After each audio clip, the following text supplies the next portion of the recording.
Welcome back. So, Yemi, you were talking about mobilizing the leaders. You talked about the religious leaders, Christian, Muslim. What about other leaders that need to be mobilized? Because this idea of the challenges facing the population, it's beyond the political realm. Yeah, I mean, I think it's a question of mass mobilization. I mean, we must agree, we must mobilize people. The point I'm trying to make is that who is more effective? So if a governor makes an announcement or a president makes an announcement or make a policy, the people, based on their trust in leadership, I mean, there's a scoring of trust in governments in the world. We are one of the lowest trusted government officials. So Nigerians don't listen to government to make personal decisions about their lives. I mean, but if the government says where's it, they'll wait. But to say personal the number of children, so who do they listen to? They wait because they know that they'll catch them. Yeah, and then you settle. So the question is, who do they listen to? I feel, and they listen to the pastor. They listen to the pastor. They listen to their imam. They listen to their family members.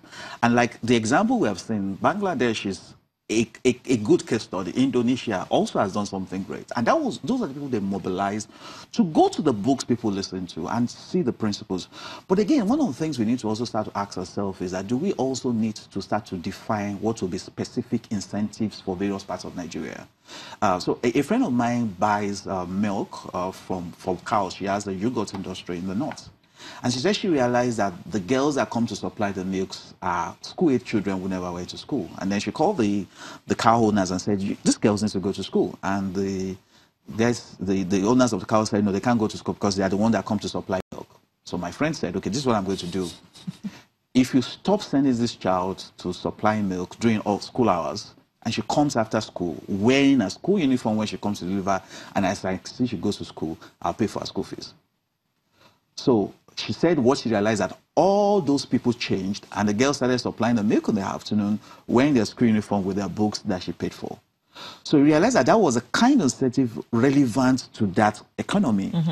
If you come to the Southwest, it may be something else that will be incentive. Yeah. But you know what we have rather done is that we have actually incentivized having many children. So when we have a policy that says every bat is free, right? So that means that all things being equal, there is no consequence for me having as many as possible. So are you implying that you should say the first, second births are free?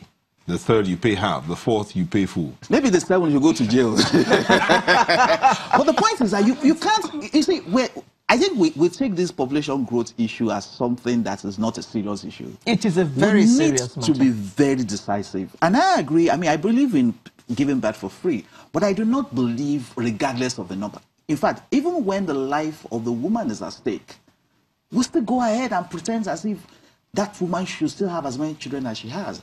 I think we're talking about leadership and the capacity of leaders to think about the potential. And I tell people, when we talk about this population growth rate, we're already here.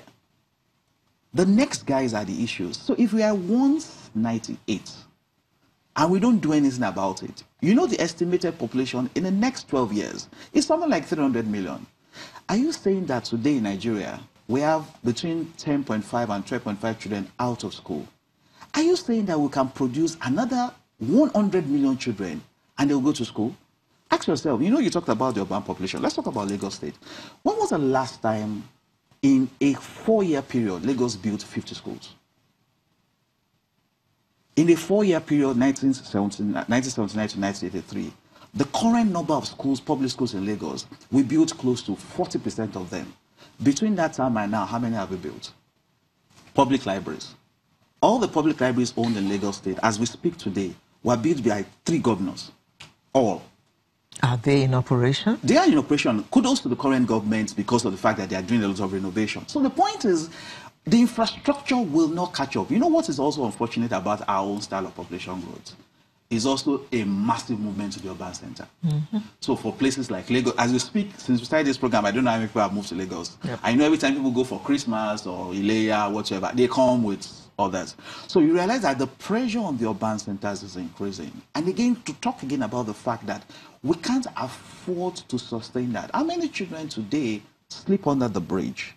How many children in Lagos and in Port Harcourt and Abuja have to slave so that they can get to school early the next day? How many children can't afford to sleep for 8 hours because the conditions are not available? So for me, it's a serious issue. But like Madam said, our responsibility, and that's the role of leadership, is to start to take those decisions that will translate the population to human capital. And I think that was the essence of the Bill Gates speech, if anybody has read it, and said, invest in health, invest in education. Gender-wise, like she said, invest in the girl child.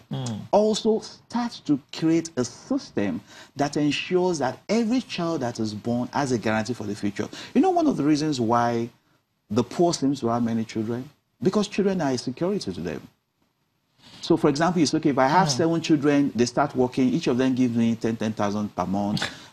This is what it's going to translate to. So there's a rational reason for that. Okay. But for example, if something as basic as having a pension fund, if a parent knows that I have a pension fund that can sustain me till I die, I don't need them upkeep from children. Yes, he doesn't. So and that's where you realize the poverty reinforces itself. And that's where leadership must step back and say, we've got to take right decisions. We've got to demonstrate the right example and make sure